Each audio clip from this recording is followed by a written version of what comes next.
Kumpiyansa ang kaanak ng mga biktima na tumututok sa confirmation of charges sa ICC na matutuloy ang paglilitis kay dating Pangulong Rodrigo Duterte. Mula po sa UP Diliman, nakatutok live si Rafi Tima. Rafi! Emil, nagpapatuloy itong panonood ng huling araw ng confirmation of charges hearing nito mga kaanak ng mga biktima ng war on drugs noong panahon ni dating Pangulong Duterte. Kanina ay nagprotesta yung ilang mga kaanak at pagamat emosyonal ng iba sa kanila ay malaki daw ang kanilang pag-asa. Convict Duterte now! Convict! Kumpara sa mga nauna nilang pagkilos, kakaibaan nila ang pakiramdam ng mga kaanak ng mga pinatay sa Duterte drug war dahil sa itinatakbo ng pagdinig sa The Hague. Ayon sa Secretary General ng Karapatan na kararating lang mula sa The Hague, maging ang mga kaanak na dumalo sa pagdinig doon naniniwalang matutuloy sa paglilitis ang kaso. Sabi nga po namin ni Attorney Nery Colmenares, day 1 pa lang, malakas po ang kaso. Sa totoo lang, wala na akong pakialam kung ano pa man sinabi ni Kaufman. Si Nanay Nanette, na pinaslang ang panganay na anak noong 2017, ubus na niya ang luha. Noon pa man, naniniwala na siyang makakamit ng anak ang hustisya. Konti na lang na. Konting panahon na lang. Pwede ka nang magpahinga, anak. Pwede na kita itago yung litrato mo. Pwede ko na siya ilagay doon sa altar namin. Pero hanggang nakakalaya pa sila ba to? At hindi pa nakukonvict si Duterte, alam kong hindi natatahimik ang anak ko.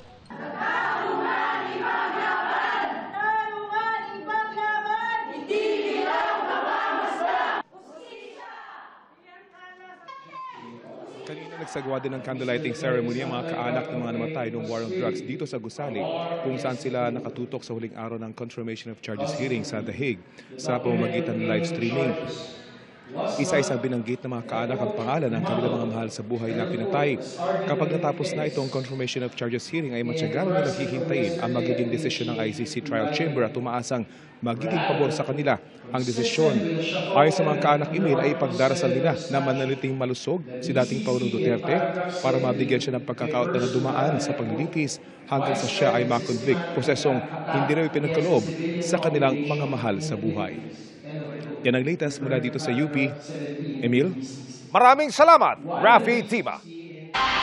Samantala mga kapuso, arestado ang landlord ng isang apartment matapos siyang ireklamo ng kanyang kapitbahay dahil naaktuhang iligal na nakikikabit ng kuryente o nagja-jumper.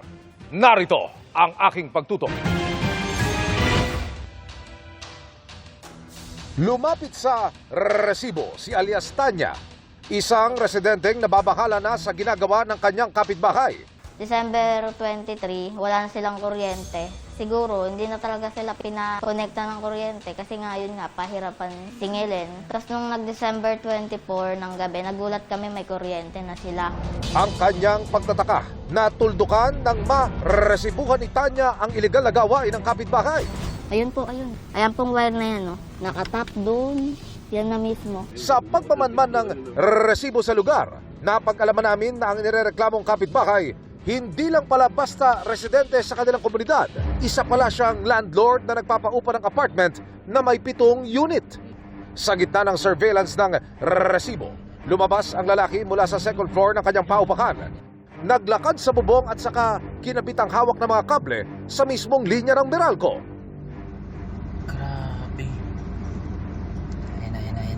Dalawa, oo. Isang negative. Gumalaw.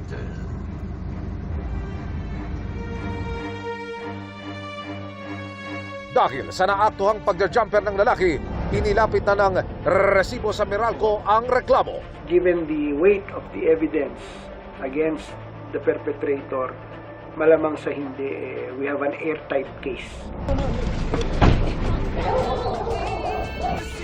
Inaresto ang lalaking hindi na naitanggi ang iligal niyang gawain. Nakaharap siya sa kasong paglabag sa RA 7832 o Anti-Pilferage Act of 1994. Pinauna ko dati nangungupahan dito eh. Nangungupahan sila tapos libre kuryente na nga sila tapos binaon nila ako sa utang. Yung magagawa ko. Abangan ang special report ng resibo ngayong linggo, 2:45 p.m.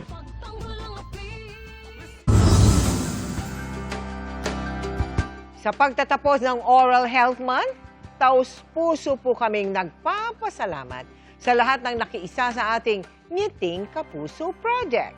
Hindi lang bagong ngiti ang ating naibigay, kundi kumpiyansa sa sarili at pag-asa na makapagtatrabaho muli ang ilan nating beneficiary. Kabilang sa kanila isang single mother na hirap maghanap ng trabaho dahil sa kanyang pagkabungi. Simula raw nang masira at mawala lahat ng ngipin ni Angelica, nawala na rin ang kanyang ngiti. Pag ngingiti po ako, lagi po ako nakaganyan. Tapos pag magsasalita naman ako, nakatingin ako sa mga mata nila na alam ko na kung saan sila nakatingin, sa bibig ko na po. Si Rosalinda naman, unti-unting nawala ng kumpiyansa sa sarili matapos mabungi. Dahilan para hindi siya makapag-apply bilang barangay health worker. Hirap po talaga kami dito nung una. Hirap na hirap po kami dito. Kaya hindi po ako nakapagawa ng postiso. Noon po talaga inaabangan ko yung Kapuso Foundation. Ngayong Oral Health Month, ibabalik natin ang nawalang ngiti ni Angelica at Rosalinda. Dahil kabilang sila sa 100 beneficiaries na mabibigyang partial at full dentures sa ilalim ng ating Ngiting Kapuso Project, katuwang ang CEU School of Dentistry. Gumanda ang buhay dahil kasi nagkaroon sila ng kumpiyansa sa sarili. So, yun po mga bagay na gusto naming maibigay sa mga tao. At sa pamamagitan ng aming partnership, nagkakaroon po kami ng tulay para ma-reach yung mga taong nangangailangan. Ang kanilang new look, pina-level up sa tulong ng Bambi Fuentes Salon. Presenting Rosalinda and Angelica. Full of confidence na at handa nang humarap sa mundo ng nakangiti. At syempre, may pa-birthday surprise din tayo kay Rosalinda. Masayang-masaya po ako kasi na-surprise ako ng Kapuso Foundation. Nakakangiti na rin po at nakakasagot na rin po sa lahat ng mga katanungan nila. At sa mga nais makiisa sa aming proyekto, maaari po kayo magdeposito sa aming mga bank account o magpadala sa Cebuana Lumolier. Pwede rin online via GCash, Shopee, Lazada, Globe Rewards at Metrobank Credit Card.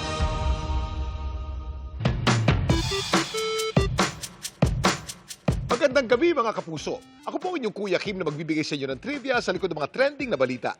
Sa Argentina, malaking balita ang mga nadiskubring fossil o buto na mula raw sa isa sa pinakamalit na dinosaur sa buong mundo. Anong dinosaur kaya ito? Sa isang disyerto sa Rio Negro, Argentina, nadiskubre ng mga paleontologist ang mga butong ito. Ang well-preserved fossil na tinatayang 90 million years na tanda, nagmula raw sa isa sa pinakamalit na dinosaur sa buong mundo. Ang Alnashetri ceropolicensis o Alna. Kung ang ibang mga dinosaur na nabuhay noon sa naturang rehiyon ay naglalakihan. Si Alna, nasa 0.7 kilograms lang ang bigat. Sinlaki lang daw ng crow o uwak. At di kaya ng iba niya kamag-anak, may mahaba itong arms o braso at malalaking ngipin. At dahil maliit ito, maliit ding mga hayop ang kanyang kinakain, gaya ng butiki at ahas. Ang may hawak naman ngayon ng Guinness World Record para sa pinakamaliit na dinosaur sa buong mundo, ang Microraptor zauyanus. 39 centimeters o 1 foot and 3 inches lang ang haba nito, and 24 centimeters dito ay buntot pa lang. Ang fossil nito na tinatayang 110 to 120 million years na tanda, nadiskubre sa Liaoning province sa China noong 1999. Kung ang Alnashetri ceropolicensis at Microraptor zauyanus ang pinakamaliit, anong dinosaur naman kaya ang pinakamatangkad o pinakamalaki?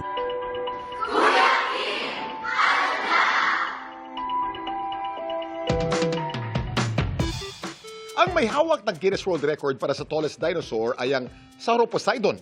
18 meters o 60 feet ang taas nito. 60 tonelada naman ang kanyang bigat.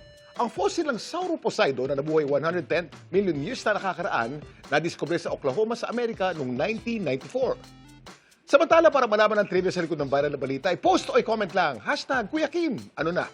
Laging tandaan, importante ang may alam. Ako po si Kuya Kim at sagot ko kayo, 24 oras.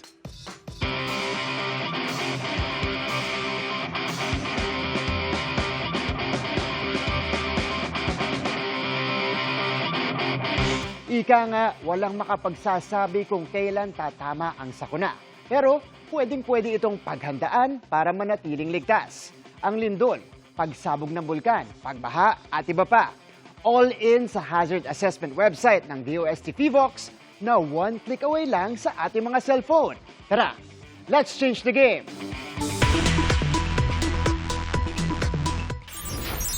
One-stop shop for hazard assessment. Pwede pang mag-assess ng posibleng panganib sa isang lugar in real time. Mapa-seismic mano anumang paggalaw sa lupa, volcanic o banta ng pagsabog ng bulkan at hydrometeorological hazards o anumang klase ng sakuna. Malaking tulong yan para sa mga may-ari ng property, developers, possible buyers at iba pang stakeholders. Ang Instant Hazard Assessment. Regular pang ina-update ng iba't ibang ahensya ng gobyerno. Check na check yan sa Hazard Hunter PH web application na dinevelop ng Department of Science and Technology, PHIVOLCS, katuwang ang kanilang collaborative partners.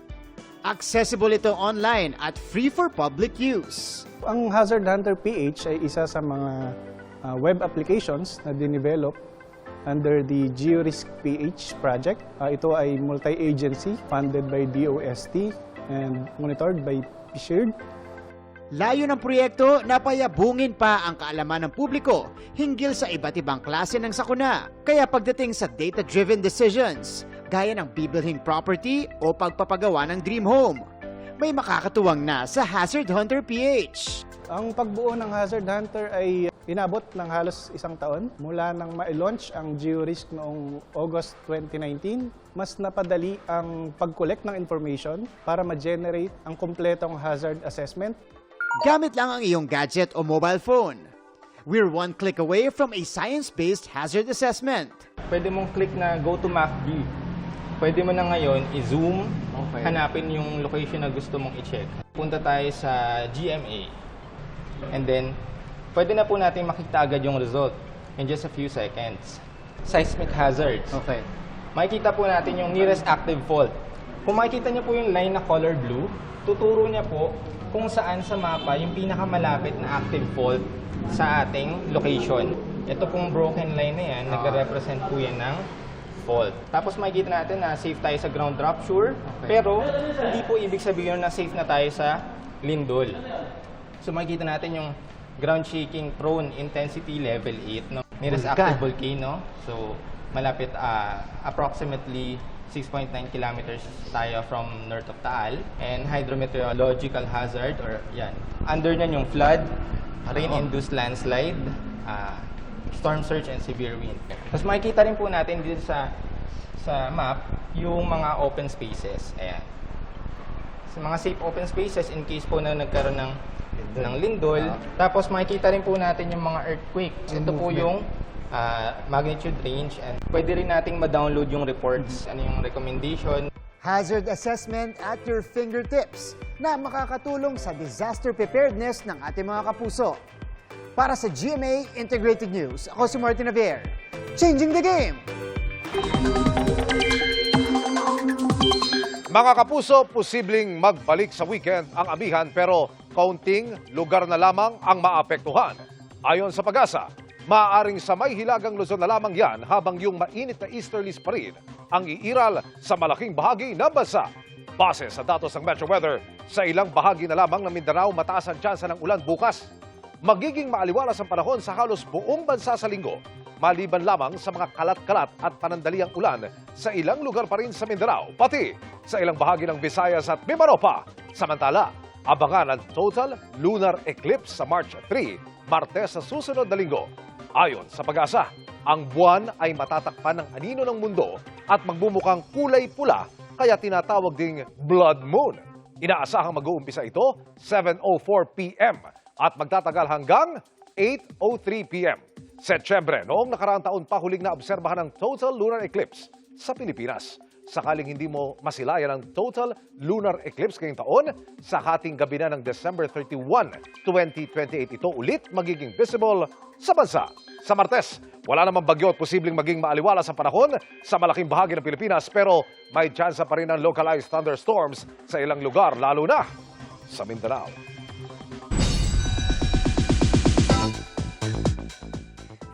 wherever ang saya, forever rin ang tawa. Sa 4th anniversary ng paboritong game show ng pamilyang Pilipino na Family Feud. Ang kanilang month-long anniversary special mapupuno ng ningning sa dami ng celebrities na dapat abangan. Sino-sino kaya sila? Makichika kay Nelson Canlas. Antonio. Baba. Mag-aapat na taon nang naghahatid ng kasiyahan. Feels like I'm Marian Rivera today. At memorable na mga sagot. Ang mga tatay naman, suki saan? Kabet. Ang pinakamasayang game show ng bayan, ang Family Feud. Hosted by none other than Kapuso Primetime King Dingdong Dantes. As a host, tuwing may mga bisita tayo, syempre araw-araw, masaya ako nakikilala ko sila. Masaya ako na nakakapagbigay sila ng good vibes parati dahil sa mga sagot nila minsan. Tama man o hindi, di ba? Talagang maaaliw tayo sa mga sagot nila. This March na ang anniversary month ng Family Feud. Espesyal ito, bibigyan namin ng mas pinatinding mga elemento na nakakatuwa para sa ating viewers.